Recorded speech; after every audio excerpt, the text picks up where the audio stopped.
And setting out from there, we arrived at the wilderness which leads to the Red Sea, just as the Lord had spoken to me. And we encompassed Mount Seir for a long time.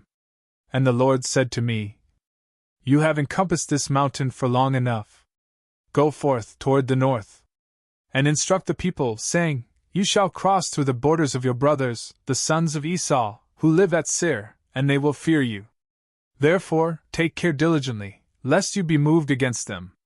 For I will not give to you from their land even as much as the step that one foot can tread upon, because I have given Mount Seir to Esau as a possession. You shall buy food from them for money, and you shall eat. You shall draw water for money, and you shall drink. The Lord your God has blessed you in every work of your hands. The Lord your God, dwelling with you, knows your journey, how you crossed through this great wilderness over 40 years, and how you have been lacking in nothing. And when we had passed through, our brothers, the sons of Esau, who were living at Seir by the way of the plain from Elath and from Eziongeber, we arrived at the way which leads to the desert of Moab. And the Lord said to me, You should not fight against the Moabites, nor should you go to battle against them. For I will not give to you anything from their land, because I have given Ar to the sons of Lot as a possession. The Emim were the first of its inhabitants, a people great and strong, and of such great height, like the race of the Anakim. They were considered to be like giants, and they were like the sons of the Anakim. And indeed, the Moabites call them the Emim. The Horites also formerly lived at Seir.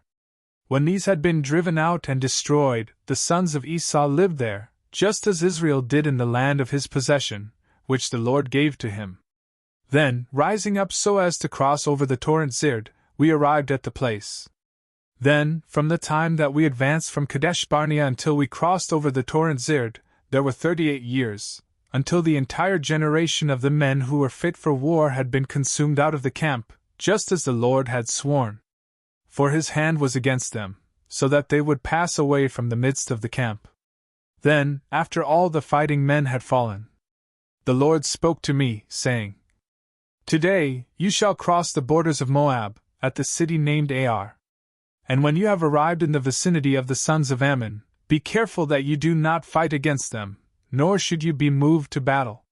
For I will not give to you from the land of the sons of Ammon, because I have given it to the sons of Lot as a possession. It was reputed to be a land of giants. And giants lived there in times past, those whom the Ammonites call the Zamzummim.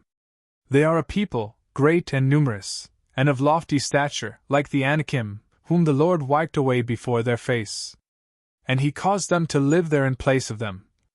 Just as he had done for the sons of Esau, who live at Seir, wiping out the Horites and delivering their land to them, which they possess even to the present time.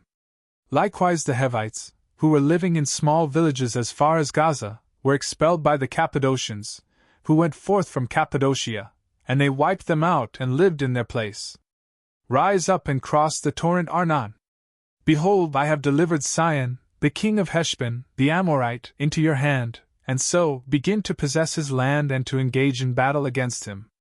Today I will begin to send the terror and dread of you among the peoples who are living under all of heaven, so that, when they hear your name, they may be afraid, and may tremble in the manner of a woman giving birth, and may be gripped by anguish. Therefore I sent messengers from the wilderness of Kedemoth to Sihon, the king of Heshbon, with peaceful words, saying, We will cross through your land. We will advance by the public way. We will not turn aside either to the right nor to the left. Sell us food for a price so that we may eat. Provide us with water for money, and so we will drink. We only ask that you allow us to pass through. Just as the sons of Esau have done, who live at Seir, and the Moabites, who abide in Ar, until we arrive at the Jordan, and we cross to the land which the Lord our God will give to us. And Sihon, the king of Heshbon, was not willing to grant passage to us. For the Lord your God had hardened his spirit, and had fastened his heart, so that he would be delivered into your hands, just as you now see. And the Lord said to me, Behold, I have begun to deliver Sihon and his land to you. Begin to possess it. And Sihon went out to meet us with all his people, to battle at Jahaz. And the Lord our God delivered him to us. And we struck him down, with his sons and all his people. And we seized all his cities at that time, putting to death their inhabitants, men as well as women and children. We left nothing of them, except the cattle, which went to the share of those who plundered them. And we seized the spoils of the cities. From Aror, which is above the bank of the torrent Arnon, a town which is situated in a valley, all the way to Gilead, there was not a village or city which escaped from our hands.